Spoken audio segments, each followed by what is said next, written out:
I'm Lynn Russell. I'm here with Caroline from Bailey's Horse Feeds. Thank you for coming down today. And today we're going to talk about laminitis.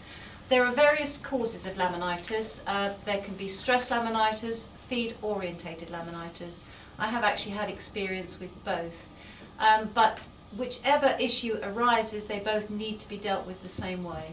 For those people who don't know what the symptoms of laminitis are, first of all, the horse will stand in the stable. He will push back and put his feet out in front of him because his front feet hurt and he wants to take the weight off them, so he'll try and put the weight on his quarters.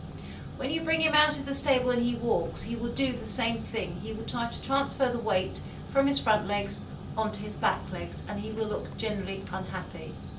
The next symptom to look for is the pulse. Now, every horse, like a person, has a pulse, and you need to feel that pulse. And the pulse is situated on either side of the fetlock joint. You've got a soft tissue area. If you put both your fingers on the fetlock joint and feel the blood rushing through, if you feel it rushing through and it's heated, then you can be pretty sure he has laminitis. If his front feet are heated, then you can be pretty sure he has laminitis, and it must be dealt with immediately. I can't stress that enough, because laminitis, once a horse has it, he can be prone to get attack after attack after attack. And the feeding of the laminitic is extremely important. And I'm going to hand you over to Caroline, who's going to tell you a little bit more about it. And I expect I'll interrupt you anyway. Thank you, thank you. Okay, so yes, like Lynn said, a very unfortunate case, but it can be prevented and it certainly can be managed. So in the case of nutrition-related laminitis, then the small intestine, the capacity of the small intestine is exceeded to digest soluble carbohydrates. So basically your starches, your sugars, they all pass into the hind gut where they upset it all and they damage the gut wall, and then the bad cells get released into the bloodstream, disrupts the blood flow to the hoof, and then that's when your pain and the anatomical changes occur. So certainly with the whole process, feed can be a very important part. So what you're saying is we don't want to be feeding this, or this yes. for the laminitic horse. So okay? as a general, just so steering clear of your mixes. Yeah. So steering clear of your high starch diets and certainly like your high sugars. So, but not only your hard feed, also, as you know, your grass as well. Oh, don't tell me. I know. Not just a spring issue. In the autumn you get another flush of grass coming through, don't you? Massive quantity of grass, and that can be a very dangerous time. But winter as well, your frosty mornings. So certainly if you have a laminitic any time of the year, be careful with your grazing as well.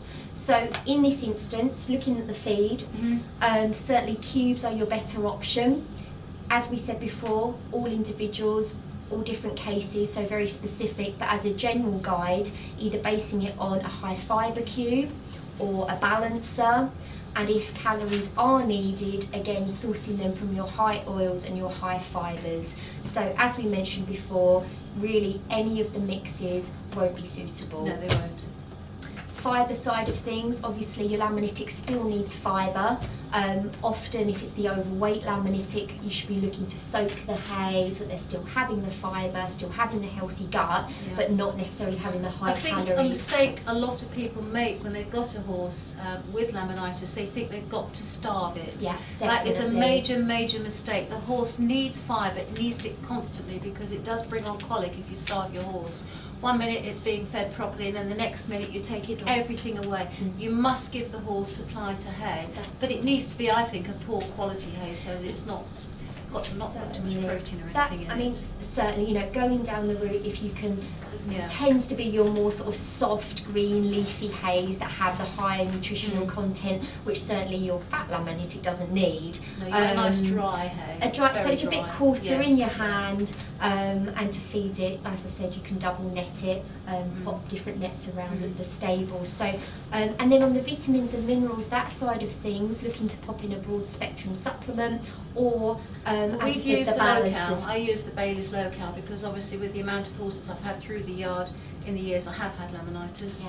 And I'm a great believer in Bailey's low-cal. The low-cal, not only does it provide all the vitamins, the minerals, etc., and the protein just for any hoof repair, but also it does actually promote the healthy new hoof growth as well. So, as an all-round, complete, safe feed, then that would be the way to go. Definitely. I'd like to say thank you to Caroline from Bailey's Horse Feeds, but I would just like to add, as I have done previously, do contact your vet if you're concerned, and do remember that with laminitics you do have to work very, very closely with your farrier because it is a foot complaint. So I hope you found this of help to you, and thank you very much.